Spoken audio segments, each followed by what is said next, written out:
आद्य शंकराचार्यांच्या जयंतीचा शंकराचार्यांच्या प्रत्येक पीठावर आणि तसेच शंकराचार्यांचे जे अनुयायी आहेत त्या सगळ्यांच्याकडे हा महोत्सव साजरा केला जातो.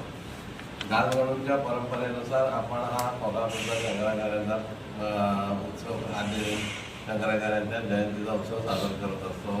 यावर्षी 18 मे ते 23 मे अखेर होणार आहे. 18 मे का तर वैशाख शुद्ध दशमी, त्यामुळे इंग्रजी तारखा थोड्या मागापुढं होतात, पण वैशाख शुद्ध दशमी ते पौर्णिमा असा हा कार्यक्रम असतो. यामध्ये आपण देवाला वेदांचा अभिषेक, त्याच्यानंतर जन्मकाळा दिवशीचं कीर्तन, त्याच्यानंतर संध्याकाळी प्रवचनं असतात. यावर्षी एकाच विषयाचं प्रवचन असावं या दृष्टीनं देवी भागवताचं आयोजन आपण केलेलं आहे. या ठिकाणी सामान्यतः साधं भागवत जे आहे उपाकटाचं ते सगळीकडे ऐकलं जातं, पण देवी